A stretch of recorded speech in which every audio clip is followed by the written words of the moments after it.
ವಿದ್ಯಾರ್ಥಿ ಮಿತ್ರರೇ, ನಿಮಗೆಲ್ಲರಿಗೂ ನಮಸ್ಕಾರ. ಕರ್ನಾಟಕ ರಾಜ್ಯದ ಸಣ್ಣ ಸಣ್ಣ ಮಕ್ಕಳಿಗೆ ಯಾವುದೋ ಶಾಲೆಯಲ್ಲಿ ಪಾಠ ಓದು ಕಾರ್ಯಕ್ರಮಕ್ಕೆ ನಿಮಗೆ ಸ್ವಾಗತವನ್ನು ಬಯಸ್ತಾ ಇದ್ದೀನಿ. ಅಧ್ಯಯನ ಇದು 3ನೇ ತರಗತಿಯ ಪರಿಸರ ಅಧ್ಯಯನ ಭಾಗ 1, ಪಾಠ 3 ಗುಬ್ಬಕ್ಕನ ನ್ಯಾಯ ಎಂಬ ಪಾಠವನ್ನು ನಾವು ಓದಿ ತಿಳಿದುಕೊಳ್ಳೋಣ. ಈ ಪಾಠವನ್ನು ಕಲಿತ ನಂತರ ನೀನು ಸಜೀವಿಗಳು ಮತ್ತು ನಿರ್ಜೀವಿಗಳಿಗಿರುವ ವ್ಯತ್ಯಾಸಗಳೇನು ಗುರುತಿಸಲಾಗುತ್ತದೆ. ಒಂದು ಜೀವಿಗೆ ಜೀವ ಇರುತ್ತೆ, ಇನ್ನೊಂದಕ್ಕೆ ಜೀವ ಇರಲ್ಲ. ಅದನ್ನು ಗುರುತಿಸ್ತೀವಿ ನಾವು. ಮಕ್ಕಳಿಗೆ ಗೊತ್ತಾಗುತ್ತೆ. ನಿಮ್ಮ ಮಕ್ಕಳಿಗೆ ಹೆಚ್ಚಿಗಾಗಿ ಈ ವಿಡಿಯೋಗಳನ್ನು ಮರಳಿ ತೋರಿಸುವುದರಿಂದ ಅವರಿಗೆ ಭಾವನಾತ್ಮಕವಾಗಿ ಈ ಪಾಠದ ಅಧ್ಯಯನ ಗೊತ್ತಾಗುತ್ತೆ ಅವರಿಗೆ. ಪ್ರಾಣಿಗಳಿಗೆ ಮತ್ತು ಸಸ್ಯಗಳಿಗೆ ಇರುವ ಹೋಲಿಕೆ ಮತ್ತು ವ್ಯತ್ಯಾಸಗಳು. ಪ್ರಾಣಿಗಳೆಂದರೇನು, ಸಸ್ಯಗಳೆಂದರೇನು, ಇವೆರಡರ ಮಧ್ಯೆ ಹೋಲಿಕೆ ಏನಿದೆ ಅನ್ನೋದನ್ನು ನಮಗೆ ಈ ಗುಬ್ಬಕ್ಕನ ನ್ಯಾಯ ಎಂಬ ಪಾಠದ ಮೂಲಕ ಗೊತ್ತಾಗತ್ತೆ ನಮಗೆ. ಒಮ್ಮೆ ಮಣ್ಣಿಗೂ ಮಾವಿನ ಮರಕ್ಕೂ ನಾನು ಹೆಚ್ಚು ನೀನು ಹೆಚ್ಚು ಎನ್ನುವ ಬಗ್ಗೆ ವಾದ ಪ್ರಾರಂಭವಾಯಿತು. ವಾದ ಬಿಸಿಯಾಯಿತು. ಯಾರ್ಯಾರಿಗೆ? ಒಮ್ಮೆ ಮಣ್ಣಿಗೂ ಮತ್ತು ಮಾವಿನ ಮರಕ್ಕೂ ನಾನು ಹೆಚ್ಚು ನೀನು ಹೆಚ್ಚು ಅಂಥೇಳಿ ವಾದ ವಿವಾದ ಆಯಿತು. ಕತೆ ಮೂಲಕ ಹೇಳ್ಕೊಂಡು ಹೋಗ್ತೀನಿ ನಾನು. ನಿಮ್ಮ ಹೊಲದಲ್ಲಿ ಒಂದು ಮಾವಿನ ಗಿಡ ಇರುತ್ತೆ. ಆ ಮಾವಿನ ಗಿಡ ಕೆಳಗಿನ ಮಣ್ಣಿಗೆ ಹೇಳತ್ತಂತೆ, ನಾನು ಹೆಚ್ಚು ನಿನಗಿಂತ ನಾನೇನು ಕಡಿಮೆ ಇಲ್ಲ ಅಂತ ಹೇಳತ್ತದು. ಗಲಾಟೆ ಕೇಳಿ ಬೆಕ್ಕಕ್ಕ, ಮಂಗಣ್ಣ, ಹಾವಣ್ಣ, ಗುಬ್ಬಕ್ಕ ಎಲ್ಲರೂ ನೋಡ್ರಿ. ಬೆಕ್ಕ ಬಂತು, ಮಂಗ್ಯ ಬಂತು, ಹಾವಣ್ಣ ಬಂತು, ಗುಬ್ಬಕ್ಕ ಬಂದರು, ಎಲ್ಲರೂ ಬಂದರು. ಎಲ್ಲರೂ ಗುಬ್ಬಕ್ಕನಿಗೆ ಜಗಳ ಪರಿಹಾರ ಮಾಡಲು ಕೇಳಿಕೊಂಡವು. ಗುಬ್ಬಕ್ಕನಿಗೆ ಏನು ಕೇಳಿಕೊಂಡ್ರು? ಜಗಳ ಪರಿಹರಿಸು, ಯಾವುದೇ ಜಗಳ ಮಾಡಬೇಡ ಅನ್ನೋದನ್ನು ಹೇಳಿತ್ತು.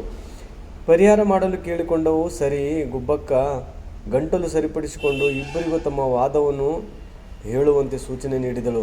ಯಾರ್ಯಾರಿಗೆ? ಮಣ್ಣಿಗೆ ಮತ್ತು ಮಾವಿನ ಮರಕ್ಕೆ. ನಿಮ್ದೇನಿದೆ ವಾದ, ಅದು ನನ್ನ ಎದುರುಗಡೆ ಹೇಳ್ರಿ ಅಂತ ಹೇಳಿ ಗುಬ್ಬಕ್ಕ ಹೇಳಿತ್ತು. ಆವಾಗ ಮಣ್ಣು ಹೇಳ್ತದೆ, ನಾನಿಲ್ಲದಿದ್ದರೆ ಈ ಮಾವು ಎಲ್ಲಿರ್ತಿತ್ತು? ನಾನಿಲ್ಲದೆ ಅದು ಹುಟ್ಟಲು ಆಗದು. ಅದಕ್ಕೆ ಬೇಕಾದ ಆಹಾರ, ನೀರು ಎಲ್ಲ ನಾನೇ ಕೊಡ್ತೀನಿ. ಹಾಗೆ ನಾನೇ ಹೆಚ್ಚು ಅಂತ ಮಣ್ಣು ಹೇಳಿತು. ಮಾವು ಹೇಳತ್ತೆ, ನಾನು ಎಲ್ಲರಿಗೂ ಸಿಹಿಯಾದ ಹಣ್ಣುಗಳನ್ನು ಕೊಡ್ತೀನಿ, ಹಕ್ಕಿಗಳಿಗೆ ಗೂಡು ಕಟ್ಟಲು ಅವಕಾಶ ಮಾಡಿಕೊಡ್ತೀನಿ, ಮೇಲಾಗಿ ನಾನೊಬ್ಬ ಜೀವಿ ಕೂಡ ಅಂತ ಯಾವ್ದು ಹೇಳ್ಕೊಟ್ಟಿತು? ಮಾವು ಹೇಳ್ಕೊಟ್ಟಿತು. ಗುಬ್ಬಕ್ಕ ಹೇಳಿತು, ಅರೇ ಮಾವೇ, ನೀನು ಜೀವಿ ಎಂದು ಹೇಗೆ ಹೇಳ್ತೀಯಾ? ಏನು ಹೇಳಿತು? ನೀನು ಜೀವಿ ಎಂದು ಹೇಗೆ ಹೇಳ್ತೀಯಾ? ನೋಡು, ಮಾವು ಹೇಳತ್ತೆ, ನೋಡು, ನನ್ನ ಬೀಜಗಳ ಮೊಳಕೆಯಾಗಿ ಸಸ್ಯಗಳ ಹುಟ್ಟಿ ಬೆಳೆದು ನನ್ನಂತೆ ದೊಡ್ಡ ಮರವಾಗ್ತವೆ ಅಂಥೇಳಿ ಮಾವು ಹೇಳಿತು. ಗುಬ್ಬಕ್ಕ ಹೇಳ್ತದೆ, ಸರಿ, ಮಣ್ಣಿಗೆ ಇವೆಲ್ಲ ಆಗಲ್ಲ, ಆದರೆ ನೀನು ಬೆಳೆಯಲು ನೀರು ಆಹಾರ ಬೇಕಲ್ಲ, ಅವು ಹೇಗೆ ಸಿಗುತ್ತೆ ಅಂಥೇಳಿ ಗುಬ್ಬಕ್ಕ ಮಾವನಿಗೆ ಹೇಳಿತು. ಮಾವು ಮಣ್ಣಿನಿಂದ ಅಂತ ಹೇಳಿತು. ಮಾವೇನು ಹೇಳುತ್ತೆ? ಮಣ್ಣಿನಿಂದ ಸಿಗತ್ತೆ. ಗುಬ್ಬಕ್ಕ, ನೋಡಿದೀಯಾ, ನೀನು ಬೆಳೆಯಲು ಮಣ್ಣು ಬೇಕಲ್ಲ. ಗುಬ್ಬಕ್ಕ ಏನು ಹೇಳಿತು? ಮಾವು ಗಿಡಕ್ಕೆ, ನೀನು ಬೆಳೆಯಲು ಮಣ್ಣು ಬೇಕಲ್ಲ. ಹೌದು ಮಾವು, ಆದರೆ ನೀನು ಉದುರಿದ ಎಲೆಗಳಿಂದ ನನಗೆ ಆಹಾರ ಬರುತ್ತಲ್ಲ. ಮಾವು ಹೇಳಿತ್ತು, ಏನು? ನನ್ನ ಉದುರುವ ಎಲೆಗಳಿಂದ ನನಗೆ ಆಹಾರ ಬರುತ್ತಲ್ಲ, ನನ್ನ ಆಹಾರ ನಾ ತಿಂತಾ ಇದ್ದೀನಲ್ಲ ಅಂತ ಹೇಳಿತು. ಮಣ್ಣು ಹೇಳತ್ತೆ, ಆದರೆ ಅದು ನನ್ನ ಮೂಲಕ ತಾನೇ ಬರೋದು. ಮಣ್ಣು ಹೇಳ್ತದೆ ಮಾವಿನ ಮರಕ್ಕೆ, ನಿನ್ನ ಎಲೆಗಳು ಉದುರಿದ್ದರೂ ಅವು ಸಣ್ಣ ಆಹಾರಗಳಾಗಿ ನನ್ನ ಮುಖಾಂತರನೇ ಹೋಗುತ್ತಲ್ಲ ಅಂತ ಹೇಳಿತು. ಗುಬ್ಬಕ್ಕ, ನೋಡಿದ್ದೀರಾ, ನಮಗಿಬ್ಬರಿಗೂ ಬೇಕು, ಇಲ್ಲಿ ಯಾರು ಹೆಚ್ಚಲ್ಲ, ಯಾರು ಕಡಿಮೆ ಇಲ್ಲ. ಗುಬ್ಬಕ್ಕ ಹೇಳಿದರು, ನೋಡಿದಿರಾ, ನಮಗೆ ಇಬ್ಬರು ಬೇಕು, ಇಲ್ಲಿ ಯಾರು ಹೆಚ್ಚು ಇಲ್ಲ, ಯಾರು ಕಡಿಮೆ ಇಲ್ಲ ಅಂಥೇಳಿ ನ್ಯಾಯ ಮಾಡುವ ಗುಬ್ಬಕ್ಕ ಹೇಳಿತು. ಅಳಿಲನ್ನ ಗುಬ್ಬಕ್ಕ ಮಾವು ಜೀವಿ ಅಂತ ಹೇಳಿತು. ಹಾಗಾದರೆ ಮಣ್ಣು? ಗುಬ್ಬಕ್ಕ ಹೇಳಿತು, ಅದು ಬೆಳೆಯೋದೆಲ್ಲ, ಅದಕ್ಕೆ ಆಹಾರನೂ ಬೇಡ, ಹಾಗಾಗಿ ಅದು ಜೀವಿಯಲ್ಲ, ಅದು ನಿರ್ಜೀವಿ. ಏನು ಹೇಳಿತು? ಮಣ್ಣು ಗುಬ್ಬಕ್ಕ ಗಿಳಿಗೆ ಹೇಳುತ್ತೆ, ಇದು ಬೆಳೆಯಲ್ಲ, ಮಣ್ಣು ನಿರ್ಜೀವಿ ಅಂತ ಹೇಳಿತು. ನಿಮ್ಗೆ ಹೇಳಿದ್ದೇನಲ್ಲ, ನಿರ್ಜೀವಿ ಮತ್ತು ಜೀವದ ಮಧ್ಯೆ ಇರೋ ವ್ಯತ್ಯಾಸ ಗೊತ್ತಾಗತ್ತೆ ಅಂತ ಹೇಳಿದೆ ನಿಮ್ಗೆ ನಾನು. ವಿದ್ಯಾರ್ಥಿ ಮಿತ್ರರೇ, ದಯವಿಟ್ಟು ಮತ್ತೆ ಈ ಪಾಠವನ್ನು ಕೇಳ್ತಾ ಇರ್ಬೇಕು ನೀವು. ಮಂಗಣ್ಣ, ಅಲ್ಲಕ್ಕ, ನೀವು ಇಬ್ಬರು ನಮ್ಮಿಬ್ಬರ ಬಗ್ಗೆ ಅಂದೆ ಅಲ್ಲ, ಯಾಕೆ? ಮಂಗಣ್ಣ ಹೇಳಿತ್ತು, ಅಲ್ಲಕ್ಕ, ನೀವು ಇಬ್ಬರು ಸಮ, ಇಬ್ಬರು ಬೇಕು ಅಂತ ಹೇಳಿದಿ, ಯಾಕೆ ಅಂತ ಹೇಳಿತು.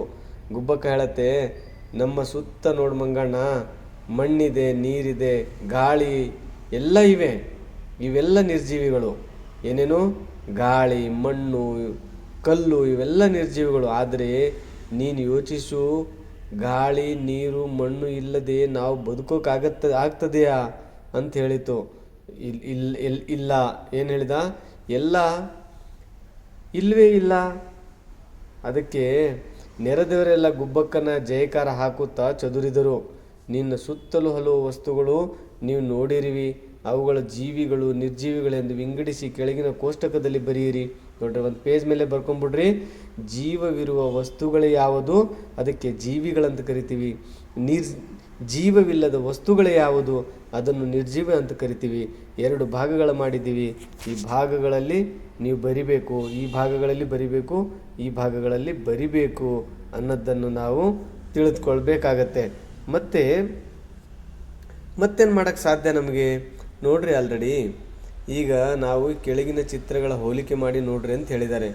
ಮೊದಲು ಹೆಂಗಿತ್ತು? ಸಣ್ಣ ಸಸಿ ಇತ್ತು. ನಂತರ ಹೆಂಗಾಗಿದೆ? ಒಂದು ಗಿಡ ಆಗಿದೆ, ಅದರ ಮೇಲೆ ಹೂವಾಗಿದೆ.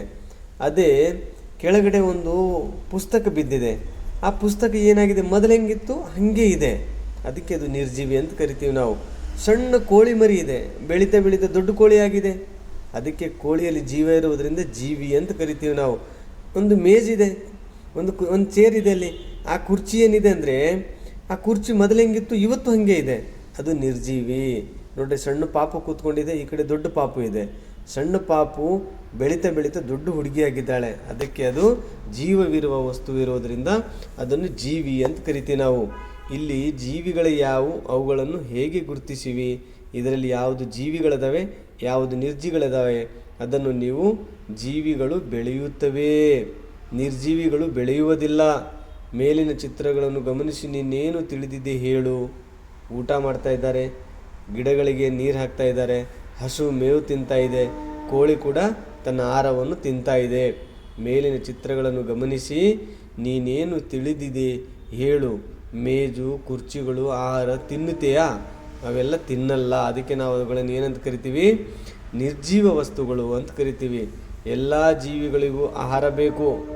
ಅವು ಬೇಕಾಗಿರುವುದರಿಂದ ಈ ಚಿತ್ರಗಳಿಂದ ನಿಮಗೇನು ತಿಳಿದಿದೆ? ಸಣ್ಣ ಮರ ಹೋಗಿ ದೊಡ್ಡ ಮರ ಆಗಿದೆ, ಸಣ್ಣ ಕೋಳಿ ಹೋಗಿ ದೊಡ್ಡ ಕೋಳಿ ಆಗಿದೆ, ಸಣ್ಣ ಆಕಳು ಮರಿ ಹೋಗಿ ದೊಡ್ಡ ಆಕಳ ಕರು ಬಂದು ದೊಡ್ಡ ಆಕಳಾಗುತ್ತೆ, ಸಣ್ಣ ತಾಯಿ ತನ್ನ ಮಡಿಲಲ್ಲಿ ಇಟ್ಕೊಂಡ ಮಗು ದೊಡ್ಡವನಾಗ್ತಾನೆ. ಹೀಗೆಲ್ಲ ಬೆಳೆಯುವುದರಿಂದ ಒಬ್ರಿಗೊಬ್ಬರು ಪರಸ್ಪರವಾಗಿ ಬೆಳೆಯಲಿಕ್ಕೆ ಸಾಧ್ಯವಾಗ್ತದೆ. ಈ ಪಾಠ ಮುಖಾಂತರ ನೀವು ತಿಳಿದುಕೊಳ್ಬೇಕು. ಪುಸ್ತಕದಿಂದ ಮತ್ತೊಂದು ಪುಸ್ತಕ, ಗೊಂಬೆಯಿಂದ ಮತ್ತೊಂದು ಗೊಂಬೆ ಹುಟ್ಟುತ್ತವೆಯಾ? ಯೋಚಿಸು. ಒಂದು ಪುಸ್ತಕದಿಂದ ಮತ್ತೊಂದು ಪುಸ್ತಕ ನಮಗೆ ಹುಟ್ಟಿಸ್ಲಿಕ್ಕೆ ಆಗಲ್ಲ. ಜೀವಿಗಳು ತಮ್ಮನ್ನೇ ಹೋಲುವ ಜೀವಿಗಳಿಗೆ ಜನ್ಮ ನೀಡುತ್ತಿವೆ. ಮನುಷ್ಯರಿಗೆ ಜನ್ಮ ನೀಡುತ್ತೆ, ಮೀನಕ್ಕೆ ಜನ್ಮ ನೀಡುತ್ತೆ. ಅದಕ್ಕೆ ಅವೆಲ್ಲ ಜೀವಿಗಳು ಅಂತ ಕರಿತೀವಿ ನಾವು. ಜೀವಿಗಳು ಉಸಿರಾಡ್ತವೆ. ಭಾಳ ಧ್ಯಾನ ಬಿಟ್ಟು ಕೇಳಬೇಕಾಗತ್ತೆ. ಜೀವಿಗಳು ಏನು ಮಾಡ್ತವೆ? ಉಸಿರಾಡ್ತವೆ. ರಾಗಿ, ಬದನೆ, ಟೊಮಾಟೊ, ಮೆಣಸಿನಕಾಯಿ ಇವುಗಳೆಲ್ಲ ಯಾವುದರೂ ಒಂದರ ಬೀಜಗಳು ಸಂಗ್ರಹಿಸು. ಒಂದು ಜಾಲ ಮಡಿಕೆಯಲ್ಲಿ ಹಾಕು, ಆ ಡಬ್ಬದಲ್ಲಿ ಮಣ್ಣನ್ನು ತುಂಬಿಸು. ಸಂಗ್ರಹಿಸಿದ ಬೀಜಗಳನ್ನು ಆ ಮಣ್ಣಿನಲ್ಲಿ ನೀಡು. ಪ್ರತಿದಿನ ಸ್ವಲ್ಪ ನೀರು ಸಿಂಪಡಿಸು. ಒಂದು ವಾರದಲ್ಲಿ ಆಗುವ ಬದಲಾವಣೆಗಳನ್ನು ಗಮನವಿಟ್ಟು ನೋಡು. ಗಮನಿಸಿದ ಬದಲಾವಣೆಯನ್ನು ಇಲ್ಲಿ ಕೆಳಗಿನ 2 ಲೈನ್ ಕೊಟ್ಟಿದ್ದಾರಲ್ಲ ಮಗು, ಅದರಲ್ಲಿ ಬರಿ ಅಂತ ಹೇಳಿದ್ದಾರೆ. ಮಾಡಿ ನೋಡು, ಆಡಿ ನೋಡು, ಅದೆಲ್ಲ ಕಲಿಬೇಕು. ಭಾಳ ಇಂಪಾರ್ಟೆಂಟ್ ಇದೆಲ್ಲ. ಸಸ್ಯ ಮತ್ತು ಪ್ರಾಣಿಗಳು ಜೀವಿಗಳಾಗಿವೆ. ಗಾಳಿ, ನೀರು, ಮಣ್ಣು ಮುಂತಾದ ನಿರ್ಜೀವಿಗಳಾಗಿವೆ. ಜೀವಿಗಳ ಬದುಕಲು ಗಾಳಿ ಬೇಕು. ಏನು ಬೇಕು? ಜೀವಿಗಳ ಬದುಕಲು ಗಾಳಿ ಬೇಕು ನಮಗೆ. ಇದೇನೈತಿ? ಜೀವಿಗಳ ಬದುಕಲು ಗಾಳಿ ಬೇಕು ನಮಗೆ. ಅದೇ ಗಾಳಿ, ನೀರು, ಮಣ್ಣು ಬೇಕೇ ಬೇಕು. ಜೀವಿ ಮತ್ತು ನಿರ್ಜೀವಿಗಳು ಕೂಡ ಬಾಳುವ ಒಂದು ವ್ಯವಸ್ಥೆಗೆ ನಾವು ಪರಿಸರ ಅಂತ ಕರಿತೀವಿ. ಏನಂತ ಕರಿತೀವಿ? ಇದಕ್ಕೆ ನಾವು ಪರಿಸರ ಅಂತ ಕರಿತೀವಿ ನಾವು.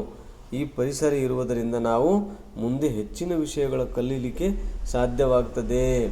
ಸಸ್ಯ ಮತ್ತು ಪ್ರಾಣಿಗಳ ನಡುವೆ ಕೆಲವು ಹೋಲಿಕೆಗಳನ್ನು, ಉದಾಹರಣೆಗೆ ಸಸ್ಯ ಮತ್ತು ಪ್ರಾಣಿಗಳ ಉಸಿರಾಡ್ತವೆ. ಅಲ್ಲಿ ಕೊಟ್ಟಿರುವ ಚಿತ್ರಗಳ ಗಮನಿಸಿ. ಏನಾಗುತ್ತೆ? ಉಸಿರಾಡ್ತವೆ. ಹೆಂಗೆ ಉಸಿರಾಡ್ತವೆ ಅನ್ನೋದನ್ನು ನಾವು ನೋಡಿ. ಇವೆಲ್ಲ ಹೆಂಗೆ ಉಸಿರಾಡ್ತವೆ, ಸಸ್ಯಗಳು ಹೆಂಗೆ ಉಸಿರಾಡ್ತವೆ, ಸಣ್ಣ ಸಣ್ಣ ಪ್ರಾಣಿ ಪಕ್ಷಿಗಳು ಹೆಂಗೆ ಉಸಿರಾಡ್ತವೆ ಅನ್ನೋದನ್ನು ನಾವಿಲ್ಲಿ ಕಲೀಲಿಕ್ಕೆ ಸಾಧ್ಯವಾಗ್ತದೆ. ಅದೇ ರೀತಿಯಾಗಿ ವಿದ್ಯಾರ್ಥಿ ಮಿತ್ರರೇ, ಸಸ್ಯ ಮತ್ತು ಪ್ರಾಣಿಗಳ ನಡುವೆ ಇರುವ ವ್ಯತ್ಯಾಸಗಳನ್ನು ಗಮನಿಸಿರುವ ಕೆಳಗೆ ಕೊಟ್ಟಿರುವ ಚಿತ್ರಗಳನ್ನು ನೋಡಿ ಕಂಡುಬರುವ ವ್ಯತ್ಯಾಸಗಳ ಆವರಣದಲ್ಲಿ ಬರೆಯಿರಿ. ನೋಡು, ಒಂದು ಹಸಿರಾದ ಮರ ಇದೆ, ಹೂ ಬಿಡುತ್ತೆ, ಕುದುರೆ ಜಿಗಿದಾಡ್ತಿದೆ, ಎಲೆಗಳು ಉದುರ್ತಾ ಇದ್ದಾವೆ. ಇಲ್ಲಿ ನೋಡು, ನಾಯಿ, ಬೆಕ್ಕು ಎಲ್ಲ ಏನೇನು ಅದಾವೆ ವಸ್ತುಗಳೆಲ್ಲ ಅಲ್ಲಿ ನಮ್ಮ ಕಣ್ಣಿಗೆ ಕಾಣ್ತಾ ಇದ್ದಾವೆ ಅನ್ನೋದನ್ನು ನಾವು ಈ ಪಾಠದಲ್ಲಿ ಕಲಿತೀವಿ. ನಾವು ಮೊದಲನೇದಾಗಿ ಯಾವ ಪಾಠ ಕಲ್ತೀವಿ ಇವಾಗ ನಾವು? ಈ ಪಾಠ ಗುಬ್ಬಕ್ಕನ ನ್ಯಾಯ. ಈ ಗುಬ್ಬಕ್ಕನ ನ್ಯಾಯ. ಗುಬ್ಬಕ್ಕ ಎಲ್ಲರಿಗೂ ಸಮಾನವಾದ ನ್ಯಾಯವನ್ನು ಕೊಟ್ಟಿತ್ತು, ಮಣ್ಣಿಗೂ ಸಮಾನವಾದ ನ್ಯಾಯ ಕೊಟ್ಟಿತ್ತು, ಮತ್ತು ಆ ಗಿಡಕ್ಕೂ ಸಮಾನವಾದ ನ್ಯಾಯ ಕೊಟ್ಟಿತ್ತು. 3ನೇ ತರಗತಿಯ ಪರಿಸರ ಅಧ್ಯಯನದ 3ನೇ ಪಾಠವನ್ನು ಓದಿ ನಾವು ಈ ಪರಿಸರದಲ್ಲಿ ಜೀವಿ ಮತ್ತು ನಿರ್ಜೀವಿ ವಸ್ತುಗಳಲ್ಲಿರುವ ವ್ಯತ್ಯಾಸ ಏನು ಅನ್ನೋದನ್ನು ಈ ಪಾಠದ ಮುಖಾಂತರ ತಿಳಿದುಕೊಂಡಿವಿ. ನಿಮ್ಮೆಲ್ಲರಿಗೂ ಧನ್ಯವಾದಗಳು. ಈ ಪಾಠವನ್ನು ಮತ್ತಷ್ಟು ಕೇಳಿ ಆನಂದ ಪಡ್ರಿ ಅಂತ ಹೇಳುತ್ತಾ ನಿಮ್ಮೆಲ್ಲರಿಗೂ ನಮ್ಮ ನಮಸ್ಕಾರ.